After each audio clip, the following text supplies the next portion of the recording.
नमस्कार दोस्तों, स्वागत है आपका एक बार फिर से। कल की सीरीज़ के अंदर हमने मौर्य साम्राज्य पार्ट 1 के अंदर मौर्य साम्राज्य से संबंधित कुछ प्रश्न देखे। आज पार्ट 2 है इसका, कुछ और विशेष प्रश्न बनते हैं तो वो देखिए। वीडियो को लाइक शेयर ज़रूर कर दें आप सभी। पहला प्रश्न है आज पार्ट 2 के अंदर, निम्न में से किसमें मौर्यों का क्षत्रिय रूप में उल्लेख मिलता है? दिव्यावदान में, अर्थशास्त्र में, मुद्रा राक्षस में या फिर किसी में भी नहीं। किस ग्रंथ के अंदर मौर्यों का क्षत्रिय रूप में उल्लेख मिलता है? तो सही उत्तर हो जाएगा अपना ए, दिव्यावदान के अंदर। अगला है, मौर्य साम्राज्य में पाटलिपुत्र नगर शासन प्रबंध को जानने के लिए सर्वाधिक महत्वपूर्ण स्रोत है?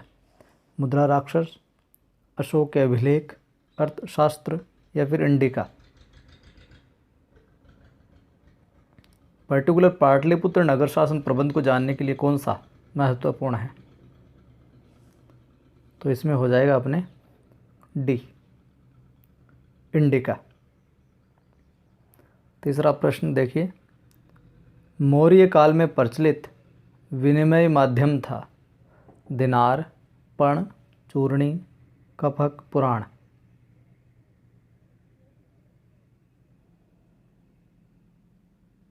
तो क्या विनिमय का माध्यम था? 3 के अंदर हो जाएगा अपना बी, पण। अगला देखिए, यूनानी और अरामाइक भाषा में खुदा अशोक का एक द्विभाषी उत्कीर्ण लेख मिलता है। कंधार में मिलता है वो, शाहबाजगढ़ी में, मानसेरा में या फिर कहीं नहीं मिलता।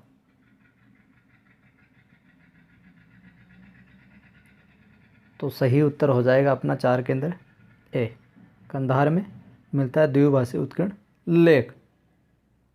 चलिए अगला है, वह मौर्य शासक जिसने यूनान से अपनी राज्यसभा के लिए एक दार्शनिक की मांग की थी? अशोक, चंद्रगुप्त, बिंदुसार या फिर कुणाल। तो किसने मांग की थी? बिंदुसार ने, सी विकल्प। प्राचीन भारत के संदर्भ में कारसापण क्या है? सेलखड़ी मुद्राएं, साधारणतया प्रचलित सिक्के, ताम्रपत्र अभिलेख या फिर कुछ भी नहीं।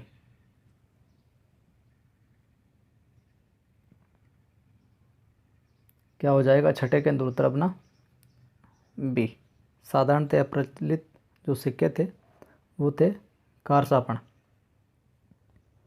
अगला देखिए, ब्राह्मी लिपि को पढ़ने की विधि किसने खोज निकाली थी? Alexander Cunningham, John morsel, James Prinsep या फिर John F flat.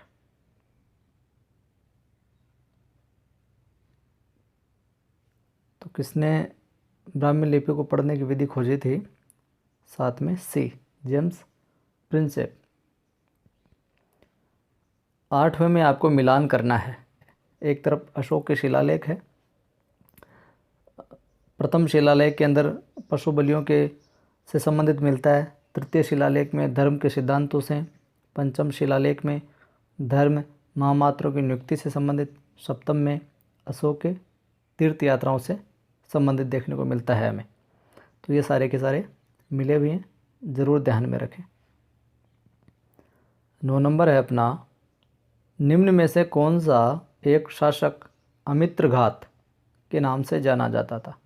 Samudragupta, Kunal, Chandragupta Maurya या फिर बिंदुसार।